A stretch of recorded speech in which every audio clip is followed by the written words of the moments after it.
All right, students, welcome back. We're in the middle of this problem here. Let me go ahead and put it back up there for you real quick. This is what you should have had or should have on your paper when we finished the last video before I ran out of the 10-minute timer.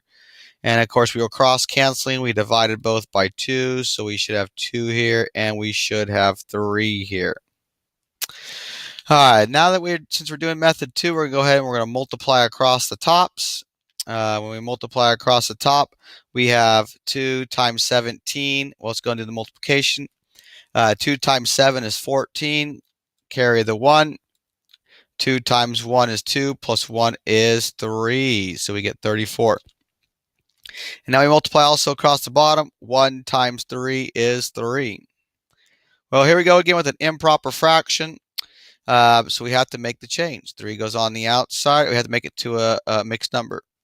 And 34 goes on the inside. So let's go ahead and now do the division. 3 goes into the first 3 one time. They're both single digits, so that works out. We subtract, and we get 0. We bring down the 4. And we ask ourselves, how many times can 3 go in the 4? It's also once. We do the subtraction, and now we get 1. We know that 1's okay because it's lower than the smaller than the 3, smaller than our divisor. So we know we have the part now. So 11 and 1/3. So you could have recognized that 33 is pretty close to 34 with 1 left over, and realize that so that would give us, 11 and 1/3. All right. Now is the time that you're going to go ahead and you're going to try some on your own. You're going to try 4 and 5 on your own. Just to let you know, I'm going to use method 2 for number 4 up here. I'm going to use method 1 for multiplication for number 5 down here.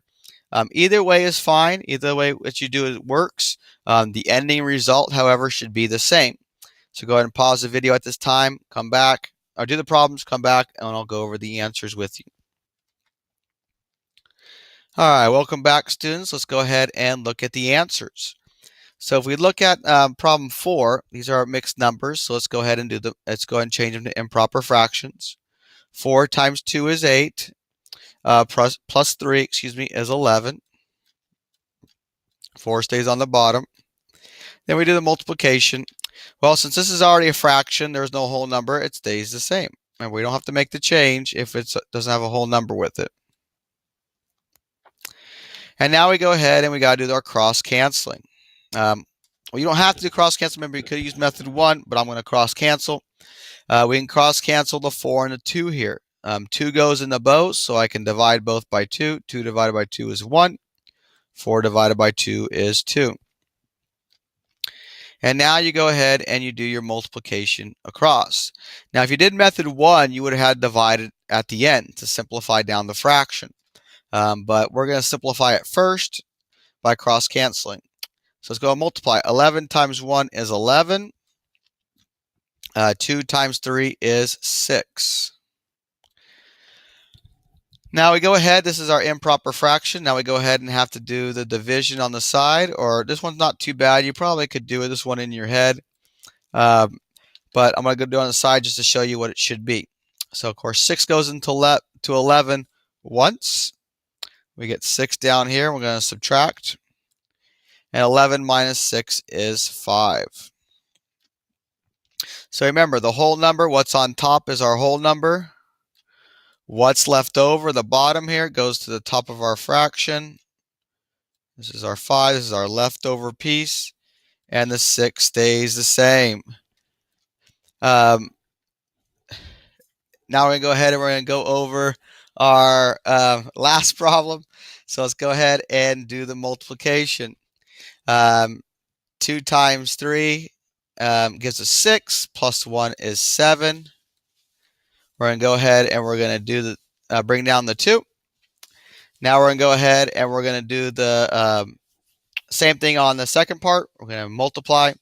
4 times 1 is 4, plus 3 is also 7. And go ahead and bring down the 4 as our denominator.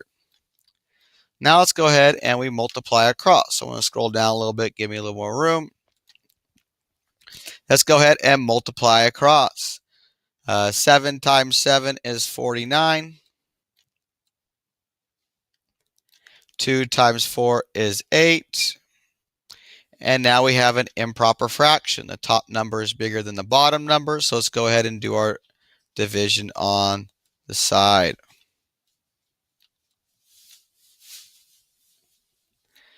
I'm going to go ahead and erase this 5 up here because we don't need it anymore. Just give myself a little bit more room.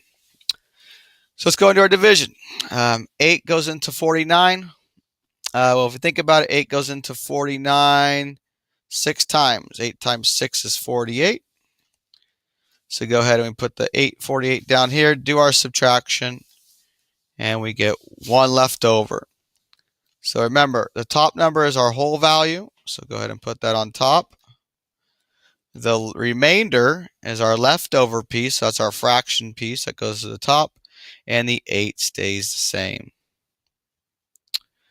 All right, so those are the answers you should have gotten for problems 4 and 5. Remember, if you did not get those answers, please raise your hand so I can come by and help you before you get started on the assignment.